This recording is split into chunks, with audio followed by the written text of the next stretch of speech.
The museum, located in Cunderdin, a small town 170 kilometers east of Perth, is an exciting and educational place to visit.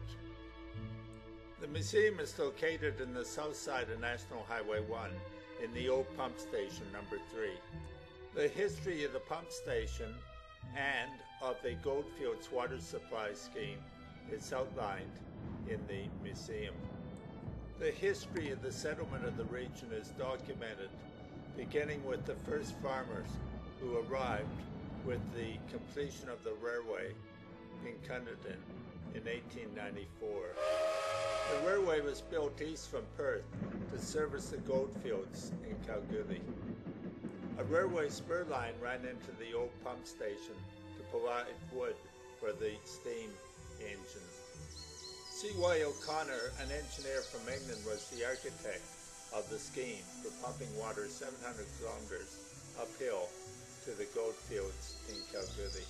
The boilers and steam-driven pumps can still be seen at the museum and are really mammoth. The construction of the pipeline in extreme heat is a tale of backbreaking work.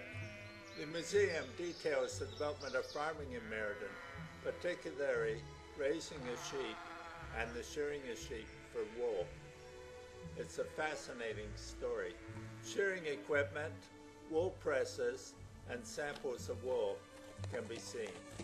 Wheat farming is also an important part of settlement in Cunderdin and is detailed in the museum. There are photos of early farming with horses and a great display of tractors and mechanized farming equipment that occurred in Cunderdin from the 1920s. Clearly, mechanization is an important theme for farmers in the Cunderdin region.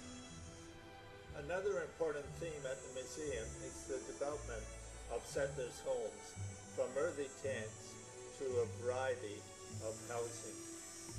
There's also an interesting story about the construction of the rabbit-proof fences to control the spread of vermin.